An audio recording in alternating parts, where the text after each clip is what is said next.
Well, let's get into it. So tell, like, what is it about THORChain, like, got you? I mean, obviously you're familiar with crypto.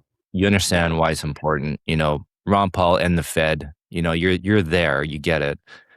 Well, Yeah. so why THORChain? What like got you Um, into that? Yeah. well, I always loved Monero. And I'm still love Monero. I'm a big supporter of Monero. I onboard people to it all the time. I rarely talk about Pirate Chain without also talking about Monero. It's the biggest privacy coin. You can use it in the most places. So I absolutely love it when people start using Monero. But it, has always used obfuscation to gain privacy. And it works really, really well, actually, for the most part. But there has been, several incidences in Monero's history where, the privacy was compromised or broken temporarily. Everything's always been fixed and stuff. But they have had some problems. But for the most part, you've had really good privacy using Monero.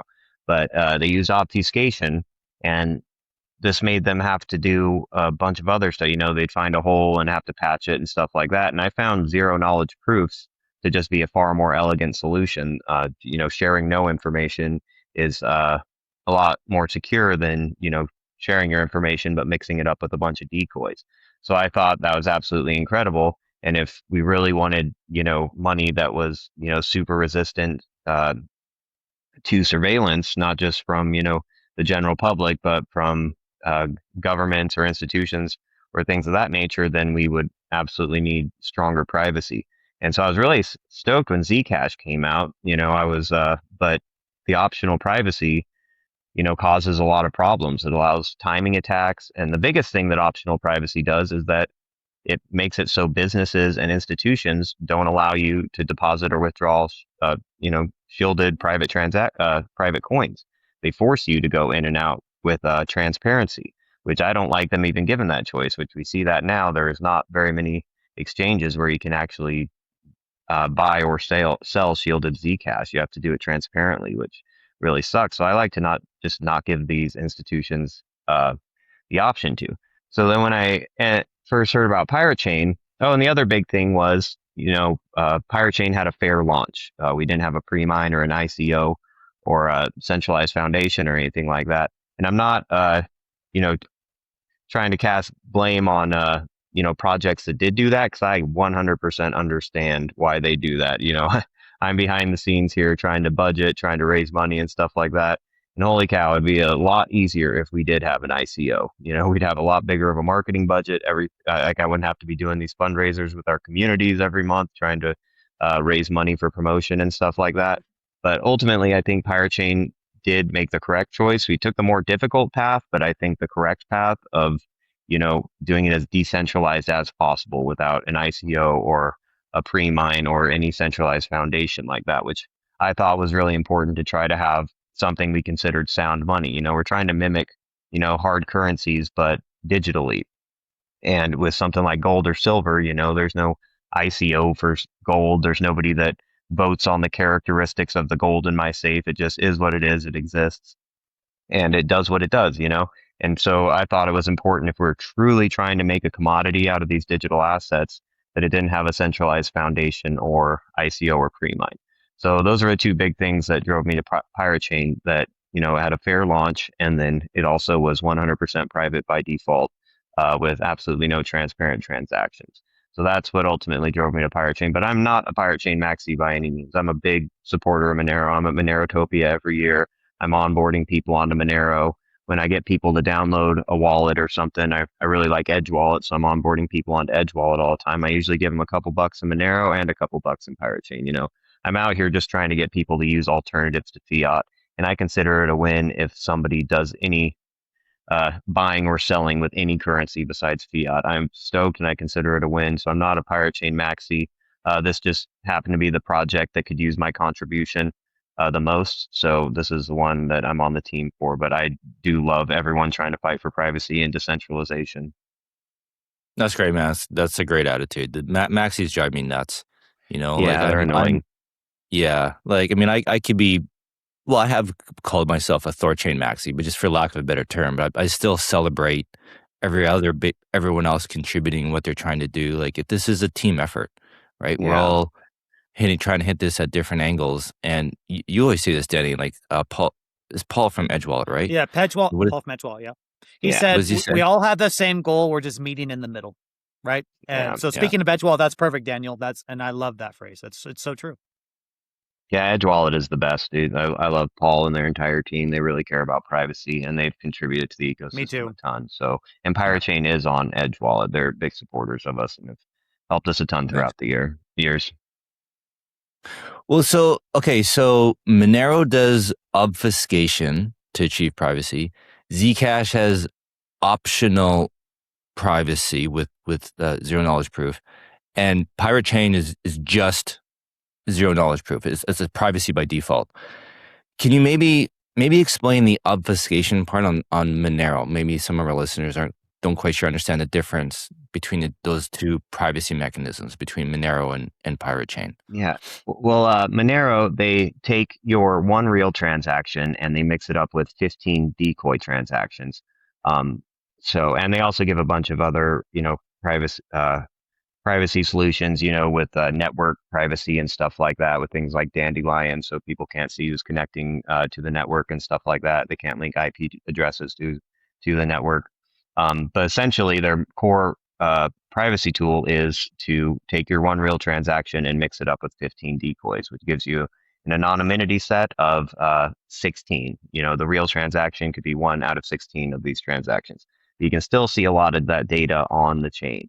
And over the years, different people have figured out ways to, remove some of the decoys, or in some cases, remove all of the decoys to reveal the real transaction. And it's usually not something like your average person could do. It's something that a, company like Chainalysis or something can do with different types of attacks. But in general, it gives you very good privacy, but it does have some holes, and it has caused them to, have to make changes over the years, just patch up holes over it over the years, just because the information is still publicly viewable. You just can't tell what's real and what's noise. So what Pirate Chain uses, and Zcash was the first people to develop this for blockchain, at least zero knowledge proofs, is essentially a way to validate the transactions on chain without sharing any information about them whatsoever. An analogy we use often is I'm pretty sure everybody's familiar with Where's Waldo books. So imagine you got a Where's Waldo book, or I have a Where's Waldo book, and I find Waldo in there, and I take a piece of paper with a small hole in it, and I put it over the book with the hole over Waldo's face, so you can see Waldo's face through there. And then I show it to you. I can prove to you that I know where Waldo is without actually revealing to you where Waldo is or any other information about it. But I'm able to prove it, and you can uh, in a way that you can accept and realize that this is valid, that I know where Waldo is. So zero knowledge proofs are a way to do that, to a way to prove information is true without actually revealing any of that information. And it is kind of hard to wrap your head around, but the more you dig into it, the more you realize how really incredible it is, and how powerful it can be for not just currencies, but there's a million other use cases for zero knowledge proofs too, and we see them rolling out in a bunch of other industries right now too, which is really exciting. But essentially, it's if you go to a block explorer for Pirate Chain, you won't see any information on the blocks. I mean, you could see really the only information it shows is how many transactions happened in a particular block, but it doesn't link addresses, wallet amounts, balances, anything like that. And it's just a really elegant solution because of that. We don't have to, go and patch holes and figure out ways. We don't have to keep up with the people trying to, de-anonymize things, but because there's really, or like what's the word I'm looking for? They were able to remove decoy transactions and stuff like that to reveal real ones, but we don't have to worry about that because there's nothing visible on chain. It's essentially an empty box. And because of that, zero knowledge proofs are really the most private way to do anything out there. A lot of people ask me like, oh, what if a chain comes along that has more privacy than Pirate Chain? And my response is like, I'm not really worried about that because, I mean, it's like showing you an empty box and saying, how do I make this box more empty? Like, you can't. The box is already empty. There's nothing in the box. So you really can't get more private. It's not revealing any information. Pirate Chain's been going for 8 years strong. Zcash has been going for 10 years strong. ZK Snarks has never had any major privacy vulnerabilities at all. And I think that's, shown is beat the test of time. We've had lots of people trying to attack Zcash and THORChain and de-anonymize our transactions, and none have been successful. And I really think it shows the power of zero knowledge proofs. So I do want to mention too that Monero is in the stages of moving to zero knowledge proofs. Not zk Snarks; they're building their own novel zero knowledge proofs. But they are moving in that direction too, and I'm really excited for that because I think the privacy is just so much better when you're using zero knowledge proofs compared to obfuscation. Oh wow, I didn't know that. I mean, that's obviously a hat tip to zero knowledge proof then if Monero is going to do it. Yeah, it's called full chain membership proofs is what they're working on. FCMP. Yeah, Okay. that's a zero knowledge proof. Oh, I didn't know that. I just keep seeing the acronym thrown around that's coming soon. I didn't actually know that's what it is. Yeah. Okay. So, now, and please, Daniel, I'm my understanding of this is pretty basic. Isn't one of like the criticisms of zero knowledge proof is it like you can't verify the actual supply? Like, how do we know the supply of Pirate Chain is fixed? Whereas like with Monero, we can actually prove this supply. I don't think it's any different than Monero in that sense. I don't believe Monero you can actively prove in real time prove the supply. I could be wrong, but that's the way I understood it, that you couldn't. But you know better than me, trust me. So yeah, so I misspoke then. Yeah, so I think that's the case with every fully private privacy coin out there. You can't actively prove the supply. We do audit the coins as they are minted. So I guess I misspoke earlier when I said there's no transparent transactions on Pirate Chain. The Coinbase transaction is transparent. So the transaction from a newly minted coin to the miner is transparent, so it can be audited that way. But you are correct that after the coins are minted, if there is some sort of bug in the software that can allow for coins to be minted, that there is no way to see that afterwards. But with the newest improvements that Zcash just came out with, that Pirate Chain is implementing ourselves, Ironwood. I don't know if you stay up with the news on Zcash, but they're moving to a new pool called Ironwood here. And I think it's this coming week. Launch is happening, the pool launch. And with Ironwood, and I fully don't understand this yet. I'm still trying to wrap my head around it, but they do have some sort of formal verification where they can cryptographically prove that there's no inflation, but they can't audit the coins, like count the coins, but they have some sort of implementation where they are able to actively see that there are not inflation bugs in the code. And I'm still trying to wrap my head around that. So people out, because this is also new, Ironwood is just over the, you're only learning about Ironwood over the last few weeks and such. The Pirate Chain is keeping up with their updates, and we will be moving to Ironwood shortly after Zcash. We're working on our implementation now, so we will have that formal verification, the same formal verification that Zcash has. So, but yeah, that is the major drawback of privacy coins, because with a transparent blockchain, anyone at any time could go and audit the entire chain and see how many coins are in circulation. But if you can't see the transactions, you can't see the wallet balances, then there's no way to do that. So that is a drawback for privacy coins. But in my opinion, a lot of people say that's a non-starter, so they won't use them because of that. In my opinion, the fact that everything is transparent on transparent blockchains is like a non-starter. Like, I'll use transparent blockchains for some things, but I'm not going to use it for my day-to-day transacting. I don't, need my barista knowing my wallet balances and following my money everywhere after I go and spend $5 at their coffee shop. So for me, it's not having privacy is a non-starter. So, and we are figuring out more and more ways all the time to ensure that the coins aren't being inflated after they are shielded. So it's something I don't worry too much about, because there's been so many advancements in zero knowledge proofs that I'm pretty confident in the supply of Pirate Chain and of Zcash for that matter. Next, I assume you're familiar with that news in Zcash. I think it was like a month ago now, where there was that. Yes. I don't know, some pool or something like that. Yeah, there was a inflation bug in their orchard pool that from all the evidence indicates that it was not exploited. I guess there's no way to prove that at this time. But as they move to Ironwood, as people move their coins from So whenever you launch a new privacy pool, you essentially get a new address, and you have to just do a transaction to move your coins from the old pool to the new pool. So as they're moving to from Orchard to Ironwood, they're doing what's called a turnstile, where everything essentially goes through a transparent address as it gets put into the shielded pool, so that they can count all the coins. So we will know in the coming weeks if it was exploited. I don't I don't see any indication that it was. Like, nobody found. Multiple firms audited the Orchard code, as well as the Zcash team.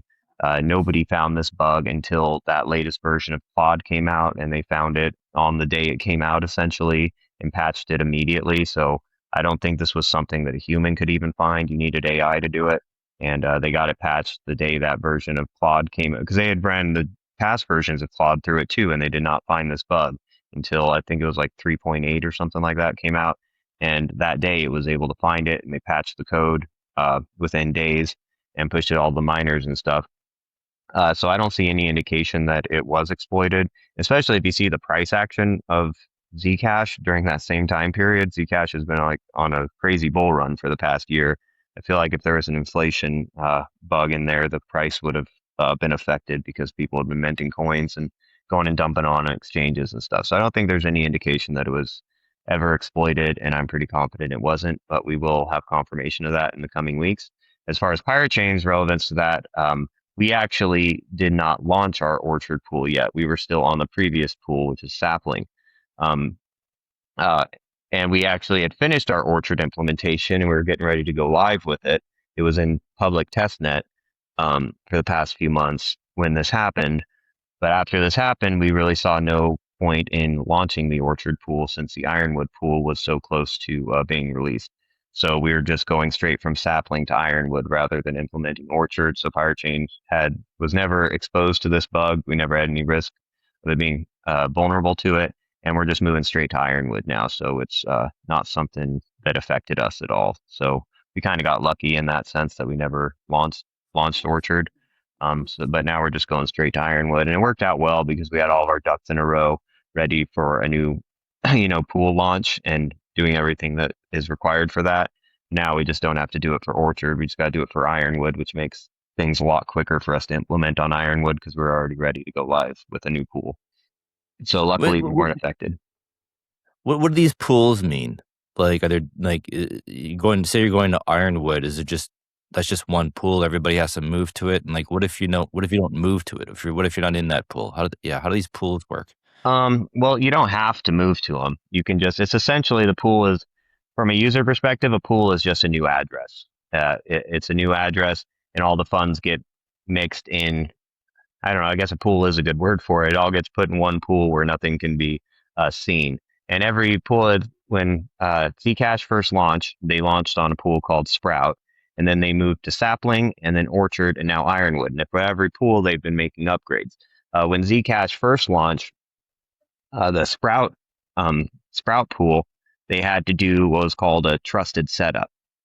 So essentially, I believe it was like 74 or so. I don't remember the exact number, but a bunch of people participated in it. In order to launch a ZK Snark's privacy pool, there had to essentially be a private key that was used to launch the pool.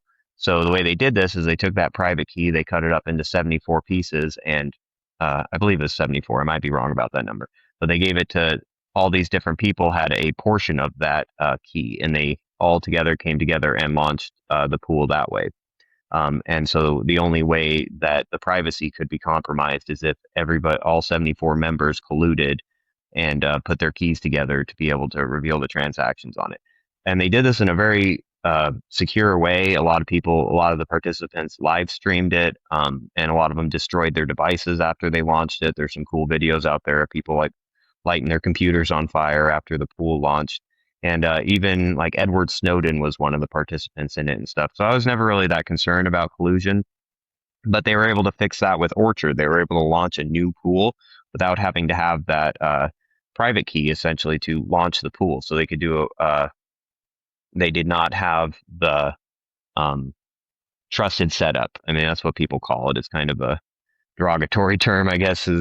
That's not what we'd call it ourselves, but the trusted setup, the new pool didn't need that. So it was always a big point of FUD for Zcash and for THORChain that we required this trusted setup where a handful of people had these keys that could potentially reveal the privacy if they all colluded or didn't destroy their keys. So that was the major upgrade going into Orchard, was that we didn't need that trusted setup. And now the big upgrade going into Ironwood is that they can see, I'm not an expert on this still. I'm still learning about Ironwood, but they have some way to cryptographically verify that there is no inflation bugs in the code. So that's the big upgrade for Ironwood. So every new pool they create, there is some pretty massive upgrades to each one. And the process of migrating to a new pool is essentially you upgrade your wallet software, and then you create a new address, and it'll be a address for the new pool, and you do a transaction from the old pool into the new one. And the way THORChain is doing it, you'll be able to move back, like we're going from Sapling to Ironwood, and you can go back and forth between pools if you want. You'll be able to move your funds over into Ironwood, and then if for some reason you want to, you could move them back to Sapling. I don't really see any reason why you would, but you could potentially move them back to Sapling. So you have control of your funds, and you don't really have a time limit. So if you're not paying attention to your wallet for 10 years or something, and then you try to go and access your funds, there's a good chance all the new exchanges and stuff like that will be expecting Ironwood transactions, but all you'll have to do is update your wallet and do a transaction from Sapling over to Ironwood with a very small transaction fee, and that's all you have to do to get in the new pool. The new pool is essentially, each one just comes out with some upgrades from the previous one.